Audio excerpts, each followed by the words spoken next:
Hoy vamos a meternos de lleno en una pregunta que va al corazón de una filosofía política. ¿Por qué los libertarios se oponen a la guerra?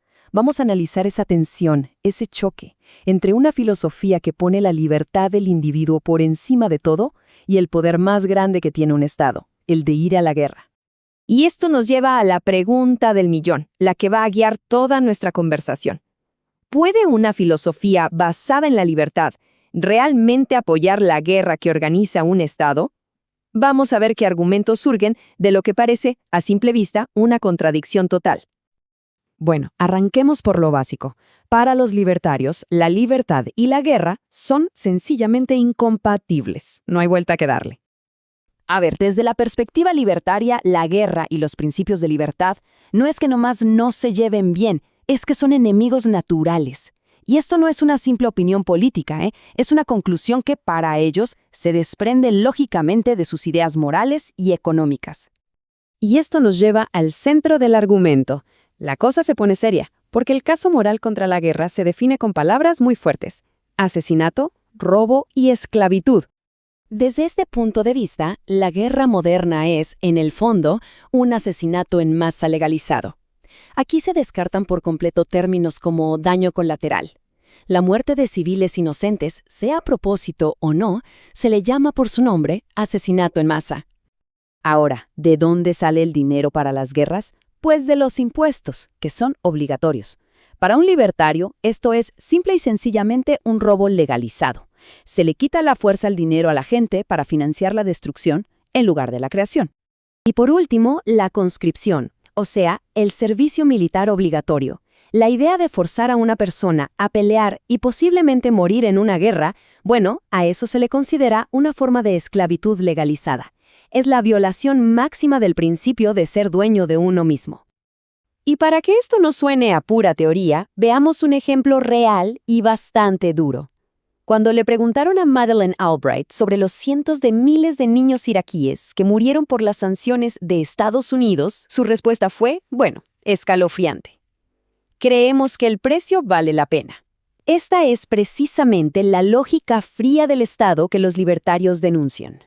Y para darnos una idea de la escala de ese precio, un estudio de la prestigiosa revista médica The Lancet calculó que hubo más de 650,000 muertes excedentes en Irak después de la invasión de 2003.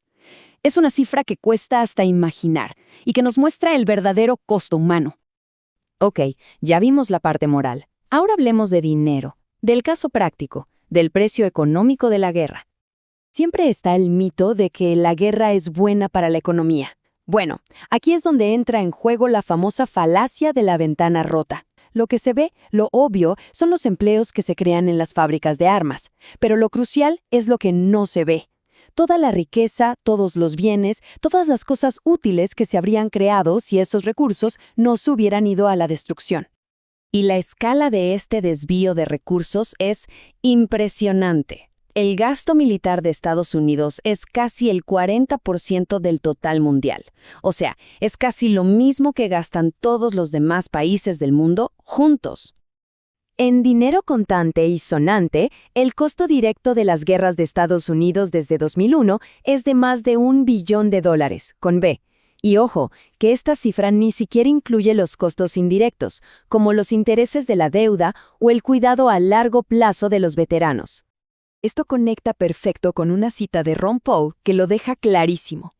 Si cada contribuyente estadounidense tuviera que pagar $5 o $10,000 extra esta primavera para pagar la guerra de Irak, estoy segurísimo de que se acabaría muy rápido. Lo que quiere decir es que la deuda y la inflación son como una cortina de humo que esconde el verdadero precio de la guerra. Bien, pero el argumento no se queda ahí. No es solo lo que pasa fuera del país. También es sobre cómo la guerra va carcomiendo la libertad en casa, a través de algo que se conoce como el efecto trinquete. Hay una frase de Randolph Bourne que es demoledora y lo resume todo. La guerra es la salud del Estado. La idea es que la guerra es el combustible principal que hace crecer el poder del gobierno sobre sus propios ciudadanos. ¿Y cómo funciona esto? Pues a través del efecto trinquete. Imaginen un trinquete. Esa herramienta que solo gira para un lado.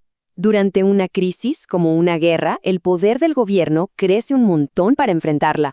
Pero cuando la crisis pasa, el poder disminuye un poco, sí, pero nunca, jamás regresa a como estaba antes. Cada guerra deja al Estado un poquito más grande y más metiche para siempre. Y que nadie piense que esto es pura teoría, ¿eh? Miren esta línea de tiempo. La ley de espionaje de la Primera Guerra Mundial, que básicamente criminalizó no estar de acuerdo con el gobierno.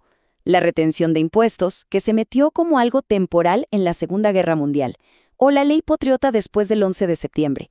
Todas fueron medidas de emergencia, de guerra, que se quedaron como herramientas permanentes del Estado.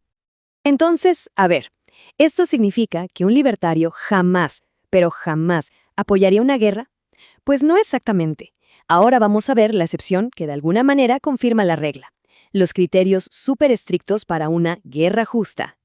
La idea, desde esta filosofía, es que una guerra solo, y digo solo, podría justificarse si es puramente para defenderse y si cumple con unos principios muy, muy estrictos.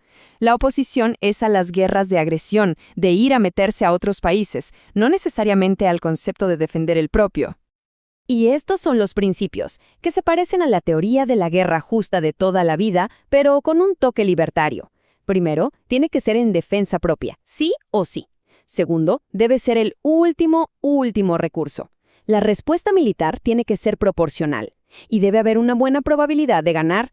Además, la guerra se tiene que declarar públicamente y, aquí viene lo más importante y diferente, tiene que pagarse con donaciones voluntarias, sin usar impuestos.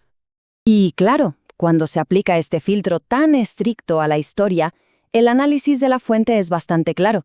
La inmensa mayoría de las guerras de Estados Unidos, desde la Guerra Civil y la Primera Guerra Mundial hasta Vietnam e Irak, simplemente no pasan la prueba. Se argumenta que ninguna cumplió con todos estos criterios a la vez. Y aquí está la clave de todo el asunto. Este marco de pensamiento explica por qué los libertarios suelen ser los opositores más consistentes a la guerra, sin importarles qué partido político la empiece. Su oposición no es por apoyar a un bando o a otro, sino por principios. Y cerramos con esta pregunta, una pregunta para pensar que viene directo de la fuente. Si la ideología y los partidos políticos no han podido ponerle un freno al estado de guerra, ¿será la dura y cruda realidad económica la que finalmente lo logre? Una idea potente que podría marcar el futuro de cómo los países se relacionan entre sí.